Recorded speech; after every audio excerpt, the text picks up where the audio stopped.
When we think of Jacob from the Bible, we often picture this solemn, saintly patriarch, right? A father of a nation. But if you actually dig into his story, you find something way more raw and honestly a lot more relatable. The sources reveal a guy who was less of a saint and more of a hustler, a schemer whose entire life was one long, messy journey from grabbing to grace. Okay, so let's get into it.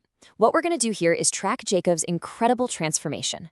It's a journey from a man who lived by his own clever schemes and frantic self-reliance to someone who finally learns what it means to depend on God's grace. And trust me, it is not a smooth ride. It's a jagged, dramatic struggle that changes absolutely everything for him. So this brings us right to the heart of the matter, the big question. Who was the real Jacob? Was he the chosen man of God, or was he the manipulative con artist that he acted like so much of the time? The tension between those two identities is exactly what makes his story so powerful. Now, what's so fascinating is where his story really begins.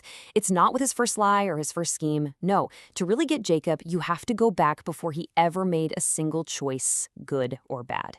This is where we run into the idea of sovereign election, the fact that God's promise to Jacob was made before the guy was even born. The scripture here from Romans is just crystal clear. Let's read it. Though they were not yet born and had done nothing, either good or bad, in order that God's purpose of election might continue, not because of works, but because of him who calls, she was told the older will serve the younger. So here's the key takeaway. Jacob's blessing wasn't something he earned. It wasn't based on merit. It was a gift, which is what sets up the central conflict of his entire life. Now you think, right? If you had a divine promise like that, you'd be the most relaxed person on the planet. God's got it covered. But Jacob? He does the exact opposite. He spends the first half of his life frantically trying to grab and secure for himself the very thing God had already guaranteed him. I mean, his career as a striver is impressive in a way. He literally deceives his blind father Isaac to steal a blessing he was already promised. Then he has to flee for his life from his brother Esau, who, understandably wants to kill him.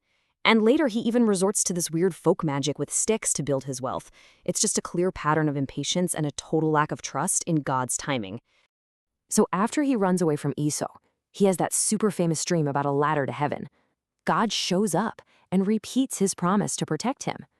But Jacob's response, it isn't worship. It's not awe. It's a negotiation. It shows you that he had this purely transactional view of God. Just listen to how he frames this vow he makes. He says, if God will be with me and will keep me in this way that I go and will give me bread to eat and clothing to wear, then the Lord will be my God. It's a contract, a classic if-then clause. Basically, God, if you perform these services for me, then I'll sign on as a client. And this mindset, it just keeps going for 20 years. I mean, take the absolutely bizarre story of the striped sticks. To get more of the flock, Jacob peels patterns into sticks and puts them where the sheep drink, believing this would make them have striped and spotted babies. He genuinely thought his little superstitious stick technology was the secret to his success. But here's the amazing twist. Years later, God reveals in a dream that actually he was the one supernaturally controlling the genetics of the flocks the whole time. Jacob's schemes, they were totally irrelevant. He thought his hustle was producing the blessing, but God was the one granting it all along, proving his striving was basically pointless.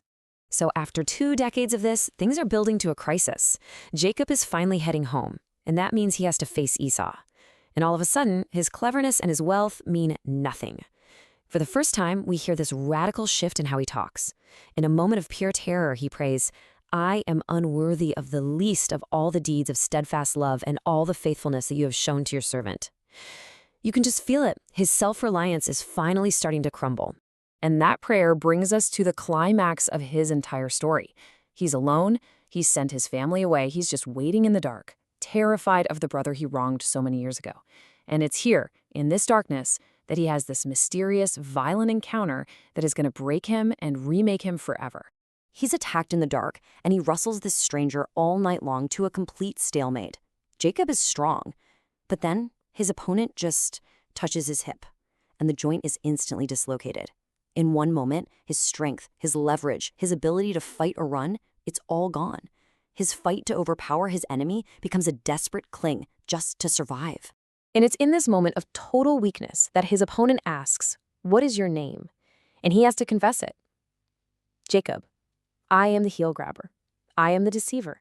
And only after he admits who he is, he's given a new name, Israel, which means God prevails.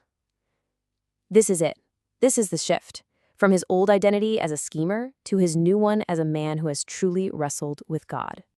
And this change wasn't just, a symbolic name tag. Nope. It came with a permanent physical consequence that would reshape him spiritually for the rest of his life.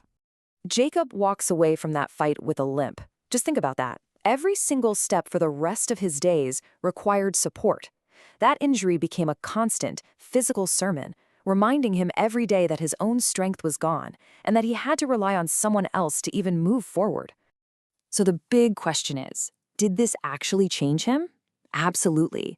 Before this crisis, his whole strategy for meeting Esau was pure manipulation. Calculated gifts, scripted lines for his servants, the whole 9 yards. But after, his strategy was simply to bow down in humility and trust God with whatever was about to happen. And the result is just stunning. Instead of the battle he'd been dreading for 20 years, Esau runs to meet him, embraces him, and weeps. The conflict's just evaporated. The moment Jacob finally stopped grabbing and striving, he found out that God had already gone ahead of him and prepared the way. So as we pull all these threads together, we see this complete arc. We see a man's entire life transformed by the slow, sometimes painful, but absolutely relentless process of grace. Looking back, you can see his whole journey through this one lens.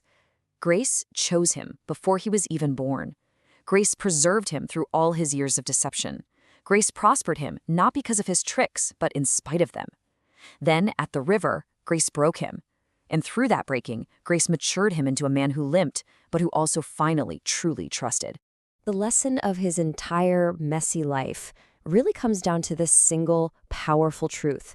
God's blessings are not secured by cunning, but received through humble dependence. It's the difference between a closed fist, always trying to grab, and an open hand, ready to receive. And this incredible story leaves us with a pretty powerful question to reflect on in our own lives, doesn't it? Where are we still grabbing? Where are we striving and scheming for things like blessings or security or approval that God actually wants us to simply receive through trust?